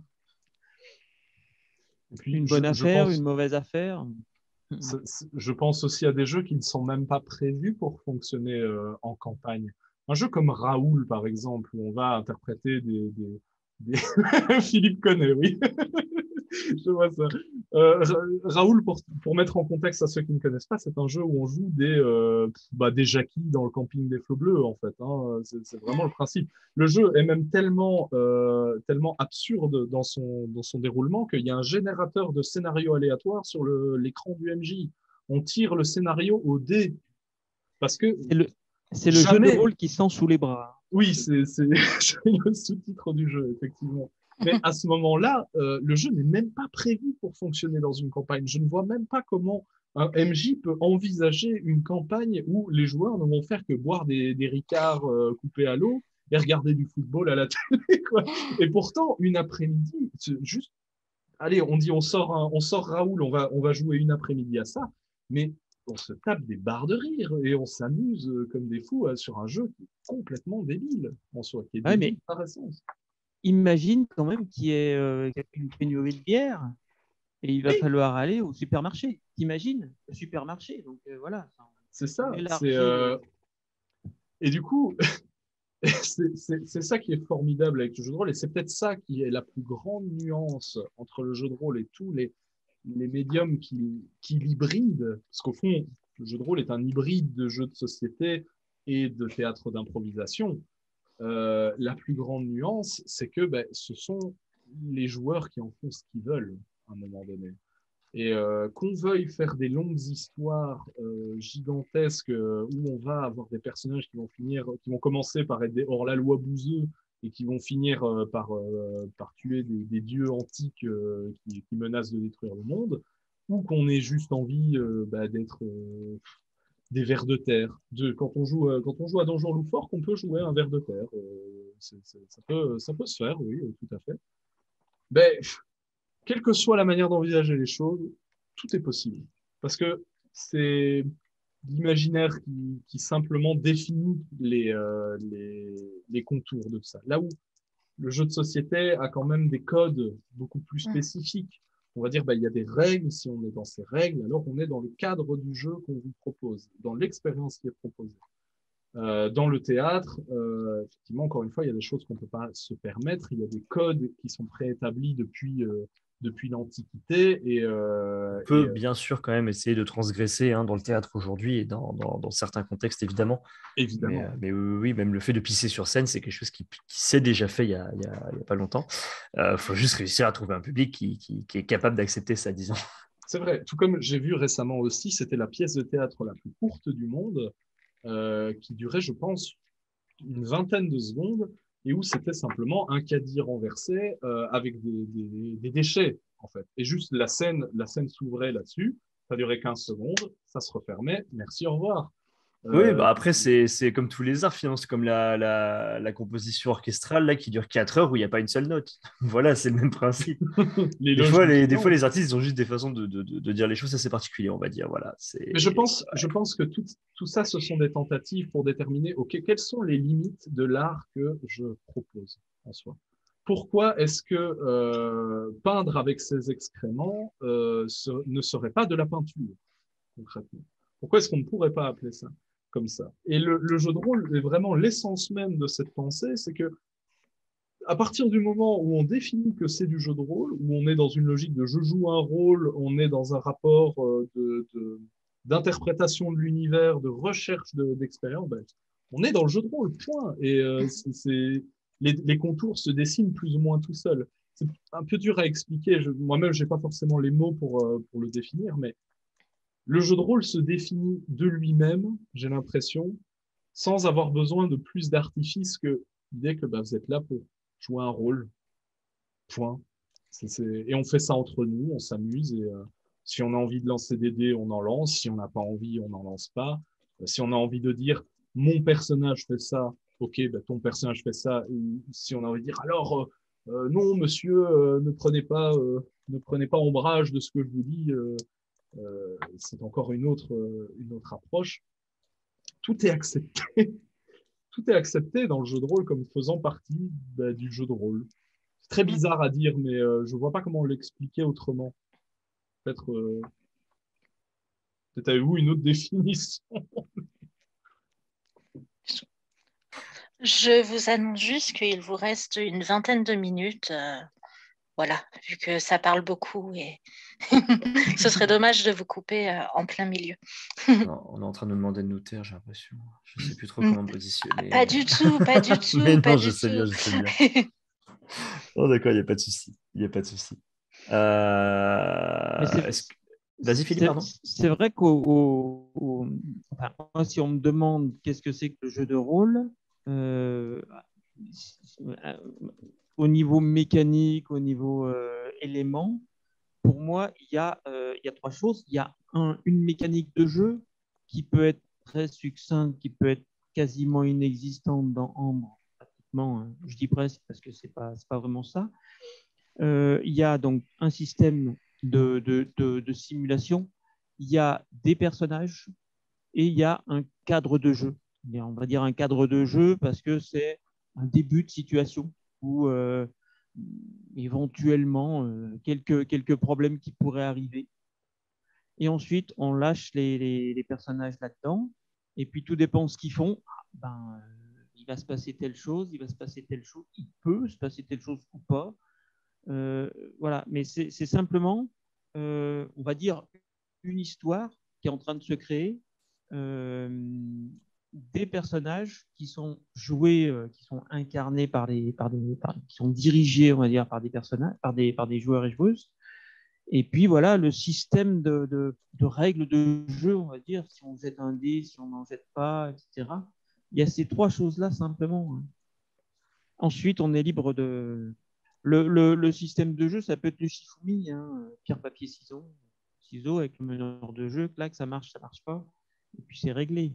C'est vrai que dès lors qu'on peut Et imaginer que la pierre, le papier ou le ciseau ont une personnalité et sont capables d'interagir avec leur environnement, une partie pierre, papier, ciseau peut être du jeu de rôle. Bon, je sais pas si ça va durer très longtemps, la partie. Non, non, je dirais simplement que si j'essaye je sais pas, de bousculer mon adversaire, etc., le meneur de jeu et le joueur qui incarne le personnage, et la joueuse ou le joueur, vont essayer, vont faire pierre, papier, ciseaux pour voir si, qui gagne ou pas. Ah oui, Voilà. dans ce sens-là, oui. C'est vrai Voilà. oui, en termes de système de jeu, d'accord. Comme système de jeu, c'est tout, hein. Voilà. Oui, Ça c'est vrai marche, ça qu'on marche on peut pas, se et puis on contenter de ça. continue. Ou tout comme on peut arriver aussi à des logiques parfois très, très arbitraires, comme on a dans Seigneur des Ténèbres, dont on parlait tout à l'heure, où, oui, si à partir du moment où le meneur de jeu a dit que, C'est comme ça et pas autrement. oui, Bon, après, je sais pas si ce sera un meneur de jeu qui va souvent trouver des joueurs, mais Oui. ça, c'est encore une autre question en soi. Mais tout est très, très vite possible dans le jeu de rôle. C'est ça qui est bien. De mon côté, j'ai une question qui a été posée, c'est le théâtre où le public intervient. Est-ce que c'est considéré du coup comme du jeu de rôle, comme de l'improvisation? Donc de mon côté, j'ai commencé à répondre en mute comme quoi pour moi, c'était plus de l'improvisation qu'autre chose, même si du coup la nuance entre les deux était assez mince finalement, comme on a pu en discuter tout à l'heure, j'ai l'impression. Parce que finalement, dans une improvisation, on peut autant incarner un personnage que dans le jeu de rôle, même si on est sur un moment beaucoup plus court, beaucoup plus réduit. Mais l'investissement émotionnel et physique dans le personnage peut être au niveau du jeu de rôle selon l'investissement dans l'interprétation. Pour autant, je vois pas. En fait, la chose qui a été évoquée du coup par Philippe, si je ne m'abuse, c'est le fait que dans tous les cas, dès lors qu'il y a un public qui n'est pas uniquement joueur, c'est forcément un contexte de représentation et du coup se rapproche dans tous les cas de l'improvisation, contrairement au jeu de rôle où il n'y a pas forcément cette notion de public, même si il y a la conférence d'après, du coup, streaming et JDR qui va un peu en parler, je suppose. Mais c'est peut-être là une nuance qu'il pourrait y avoir entre les deux. Puisque l'improvisation et finalement le jeu de rôle sont les deux choses qui se rapprochent le plus quand on exclut du coup des jeux comme Seigneur des Ténèbres, Loup-garou, etc., où le support finalement n'a pas, pas d'importance, parce que même en improvisation, on peut juste raconter une histoire finalement. Oui. Sauf que là, il y a un investissement physique supplémentaire par rapport au jeu de rôle, où il est entre guillemets facultatif, tandis que sur scène, il est impératif. Impératif. C'est vrai que la notion de public rend C'est-à-dire que un jeu de rôle, en général, on va le faire avec des copains. On n'a pas besoin de plus de public que ça. Tant que nous, on s'amuse, tout va bien. À partir du moment où on commence à rendre ce spectacle public, les enjeux ne sont plus du tout les mêmes. Voilà, on voit des actual play, des tas et des tas de trucs sur le net avec des gens qui se mettent en scène au travers de leur partie. Mais clairement, si on veut pouvoir toucher un public et si on veut pouvoir capter son attention, on est obligé de mettre de côté beaucoup de choses qui font tout le sel du jeu de rôle. Voilà, je reprends mon exemple du joueur qui dit je veux un chien et je quitte pas la ville tant que j'ai pas mon chien. Soyons honnêtes, s'il y a 2000 personnes qui regardent, la moitié va s'en aller avant même qu'on commence à rentrer dans le magasin, dans l'animalerie. Donc, il y a forcément une espèce de spontanéité qui est inhérente au jeu de rôle, qui est canalisée, qui est bridée, peut-être. Mais qui est bridée par, oui, la notion de spectacle public. Tout comme effectivement, même dans le théâtre, à partir du moment où il y a un public, il y a des choses qu'on ne va pas se permettre de faire. Ne fût-ce que certaines blagues que des gens pourraient trouver borderline. Ça dépend du coup du public que tu as et de ce qu'il est capable d'accepter, oui. L'humour noir, etc., par exemple. Dès lors que c'est pas, contrairement du coup, par exemple, à Internet, où là, tu es vraiment bridé, où c'est interdit foncièrement par les règles d'utilisation, etc. Le théâtre, par contre, n'a pas cette interdiction. C'est juste toi qui prends le risque de ne pas te faire accepter par le public là-dessus. C'est surtout dans ce sens-là. Ouais. Effectivement. Et donc, c'est là où le jeu de rôle est en train de changer. C'est vrai que ça faisait partie des questions auxquelles on était censé répondre. De l'évolution, ouais. Quel est le spectre actuel du jeu de rôle? Aujourd'hui, le jeu de rôle, il est en train de changer parce qu'il y a Internet, parce qu'il y a beaucoup plus de gens qui cherchent à mettre en avant leurs aventures, leurs récits au travers de ça. On n'est plus dans une époque où les gens vont juste jouer entre eux, s'amuser, parfois même passer des années sur les mêmes personnages. Même les jeux changent aussi énormément. Je pense à Donjons et Dragons, où dans les versions 2 ou 3, passer d'un personnage de niveau 1 à un personnage de niveau 20, on était parti sur une campagne de 5 à 10 ans, concrètement. Tandis qu'aujourd'hui, avec un D&D 5e édition, au bout d'un an à jouer une fois par semaine, une fois toutes les 2 semaines, on est déjà niveau 10 assez rapidement. Le monde du jeu de rôle a beaucoup changé et a envisagé ces changements structurels. Mais concrètement, comme les gens passent par Twitch, passent par YouTube, par des plateformes qui leur permettent de diffuser largement leur truc, on est obligé de changer la manière de jouer, elle aussi, parce qu'il faut correspondre à des impératifs de spectacle qui n'ont pas du tout les mêmes enjeux que la partie entre copains à laquelle on peut s'amuser juste dans notre coin sans y prêter plus d'attention. Ce qui a des avantages. Ça, il y en aura toujours. Des copains. Tout le monde ne met pas ses parties sur Internet. Là, il y a beaucoup plus de joueurs qu'avant et de joueuses. Avant, il y avait quasiment que des joueurs, je pense. C'était masculin par excellence. Ouais. Ah oui. Et maintenant, je dirais que il y a des gens. Alors moi, j'ai regardé beaucoup d'Actual Play, énormément pour petit à petit me faire un peu savoir ce que j'avais envie de voir, ce que j'avais pas envie de voir. Il y a des choses très mauvaises qui sont mises en ligne. Et donc, effectivement, regarder une séance, on dit, bon, je vais arrêter les frais parce que c'est pratiquement irregardable. Oui. Il y a des choses qui sont sublimes. Voilà, il y a tout le panel. Donc, il y a beaucoup d'offres. Il faut faire son marché. Mais c'est vrai que moi, j'ai toujours, je crois que c'est Croc qui disait, moi, je regarde pas les actual play. Moi, ce qui m'intéresse, c'est de jouer, c'est pas de regarder les autres jouer, quoi. Et moi, c'est l'inverse. Enfin, je m'éclate en jouant et en faisant jouer, mais je m'éclate aussi en regardant les autres jouer, en regardant. Ce qui m'intéresse, moi, c'est où va l'histoire, où est-ce qu'elle m'emmène, et c'est tout. Et l'épisode suivant, alors si c'est regardable, c'est bien, parce que des fois, c'est que ce soit la qualité de l'image ou que ce soit la prestation des gens. La qualité de la narration ou du délire qui est montré. Ouais. Donc, dans la mesure où ça me prend un temps soit peu. C'est marrant parce que moi, justement, je ne suis pas du tout dans cette perspective. Quand je regarde des gens jouer, à part quelques expériences que j'ai eues que j'ai trouvées vraiment très, très positives, je pense notamment à Donjons et Jambon, qui est un collectif de joueurs que je trouve vraiment hyper intéressant. Mais la plupart, en fait, quand je regarde, j'ai qu'une envie, c'est juste de jouer. En fait, j'ai pas forcément envie de regarder les autres jouer. J'ai envie de jouer moi, en fait. Bon, après, c'est au goût de chacun. C'est pareil pour n'importe quel type d'activité. C'est pareil pour moi où j'ai davantage de plaisir évidemment à jouer du théâtre plutôt qu'à uniquement le regarder. C'est là-dessus, je comprends parfaitement le ressenti, oui. Moi, je crois que c'est mon côté conteur, en fait. Parce que les conteurs, ils aiment autant écouter les histoires que les Que les raconter. raconter, oui. Et, euh, et c'est vrai que où va l'histoire? Et moi, je suis comme un gosse, hein. Je m'amuse autant sur scène que dans le public, pour peu que le spectacle soit intéressant. Mais c'est Et vrai je qu'en pense tout que cas, c'est. Pardon.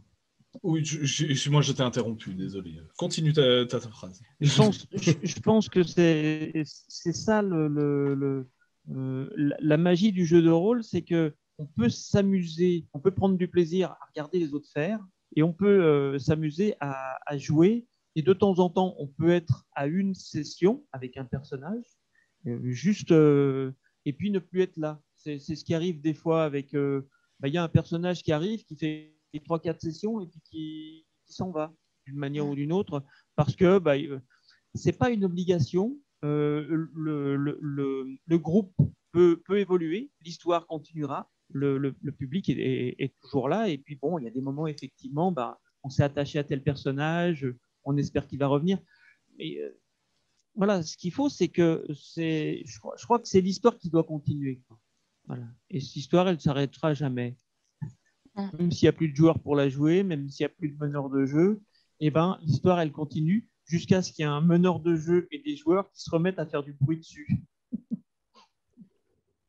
Après, du coup, Mu, tu parlais du fait que maintenant, le fait qu'on stream, qu'on partage davantage ce genre d'expérience rend la chose plus accessible. Moi, je pense que avant même ça, il y avait déjà de toute façon la diversité des supports qui a permis de rendre ça plus accessible et peut-être de trouver un public différent du fait d'y ajouter, mine de rien, un support finalement. Parce que si on regarde par exemple World of Warcraft, qui comptait énormément de serveurs RP, finalement, ça reste du jeu de rôle. Pour autant, c'est avec un support. Donc finalement, en fait, même ça ne marche plus comme notion si jamais on garde en tête que du coup, World of Warcraft RP existe. C'est le cas aussi du coup de certaines, pas pièces de théâtre du coup, mais par exemple, je pense à des Cluedo. Je ne sais pas si vous avez déjà eu l'occasion de voir un peu le concept, mais en fait, c'est il y a des scènes qui se jouent d'abord comme du théâtre classique, et entre les scènes se passent du coup des interludes où le public peut se lever, aller explorer la salle, regarder le décor, trouver des indices, etc., parler à chacun des personnages, leur demander du coup de leur poser des questions. Donc là, c'est un réel jeu de rôle finalement pour chaque comédien, même si ça reste de l'improvisation. Et, et en fait, ces expériences-là, en plus de pièces interactives comme peut l'évoquer Quentin, avec du coup le choix qui revient au public de décider comment évolue la pièce, de donner des thèmes, ce genre de choses, vraiment de briser le quatrième mur. Je ne sais pas si c'était très connu. Non, non, ça existe également. Et en fait, même des jeux, des jeux vidéo qui sont créés uniquement pour être du jeu de rôle, comme Baldur's Gate, comme Divinity Original 6.2, tous ces différents supports, en fait, en plus des forums RP, etc., qui ont un peu émergé dans les années 2000, ont permis de réellement essayer de rendre accessible le jeu de rôle sous diverses formes qui, qui finalement, c'est plus là pour moi que ça a commencé à devenir quelque chose de beaucoup plus populaire, de beaucoup plus ouvert que le concept de niche qu'on avait dans la fin des années 90, etc. Mais oui, ou Pathfinder, merci Arekou.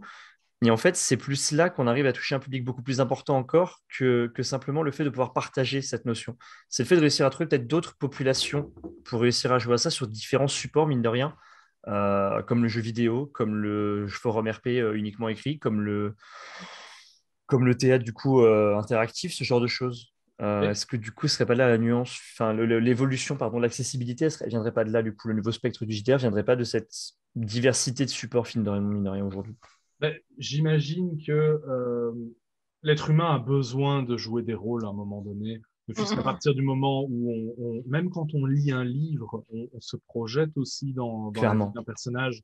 On essaye de comprendre ses motivations, on essaye de s'adapter à son mode de pensée et à développer une opinion. Même quand on Et est dans un au vrai fond, livre, contrairement à un livre dont vous êtes le héros, par exemple, ouais, clairement. tout à fait, tout à fait. C'est un besoin qui est inhérent à la nature humaine. Et au fond, c'est parce que quand on entend jeu de rôle, on a cette vision très puritaine du jeu où on a vraiment le maître de jeu derrière son écran, très Gary Gygax, vraiment la Très vieux vieille comme façon école. de voir les choses, oui. Oui, oui, alors qu'au final, tout ça a énormément changé et on a créé, au final, plein de petites cases, comme justement ce que toi tu crées, Philippe. Je pense que c'est quelque chose d'assez nouveau dans le paysage du fait de jouer des rôles. C'est quelque Mhm. chose d'assez inhabituel. Et la nuance, le jeu de rôle, on peut appeler jeu de rôle tellement de façons d'envisager le fait de prendre un rôle, de s'accaparer un rôle, que il y a tellement de cases différentes qu'au final, est-ce qu'on a vraiment besoin de cases? Est-ce que réellement, finalement, il y a une vraie frontière entre théâtre, jeu de société, jeu de rôle, quand on voit que tout s'adapte sur l'intégralité des supports, finalement, quoi? Ouais, il y a une. Bon, après, clairement, on a besoin de mots pour définir les choses. Je me demande- Yeah, yeah. Pas mal. Sorry. C'est pas grave, c'est pas grave. Non, C'était mais l'alarme.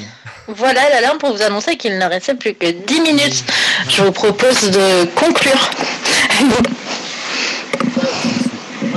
Ton micro a été changé, Elna, je pense. Comment? Ton micro a été changé, il est très différent. Oui, Ah ouais. Ça doit Pas prendre du le tout. micro de ça doit prendre le micro de ton ordi ou quelque chose, parce que là, il y a un son qui est très, très, très, très, très, très, très différent. c'est pas grave, c'est pas grave. C'est pas grave, il n'y a pas de souci.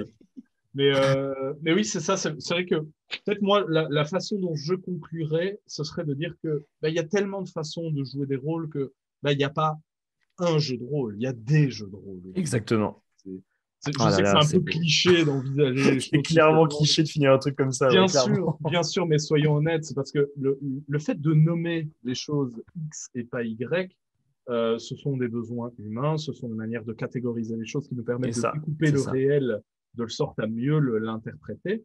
Mais clairement, là, le jeu de rôle a ceci de particulier qu'il y a tellement de manières de faire que jeu de rôle devient juste une espèce d'appellation très, très générique pour juste appeler un besoin primaire de l'être humain qui est incarner quelqu'un qui n'est pas lui-même, sortir de sa propre condition d'être humain et endosser celle de quelqu'un d'autre. Ce qui est une définition du théâtre, si on regarde bien en même temps. Qui est une définition du théâtre, mais même du jeu de société. Et même du jeu de société, du coup, où tu peux t'investir en tant que nation, en tant que joueur de Monopoly. Voilà, ça peut être absolument dans tous les contextes là des trois domaines qu'on a, quoi. Le jeu de rôle répond avant tout à un besoin grégaire. Voilà. Moi, en tout cas, c'est comme ça que je conclurai. Ça me paraît propre. Ça, c'est la conclusion de Mu. On va avoir la conclusion d'Alcove, peut-être. Moi, la mienne, c'est que je dirais qu'il y a très longtemps de ça, quand on était un petit peu pestiférés, les rôlistes, là, quand on me demandait qu'est-ce que c'était que le jeu de rôle, je disais c'est du conte interactif. Je raconte une histoire à des gens qui ont les héros de mon histoire et qui décident de ce que font les héros de mon histoire. Et moi, je vois où mon histoire m'emmène.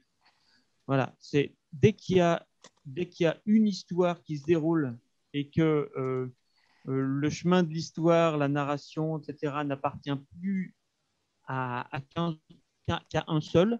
C'est vrai qu'au départ, il y a une personne qui met en mots, et qui est peut-être la plus habile avec les phrases, qui met en mots ce qui est en train de se passer autour de la table.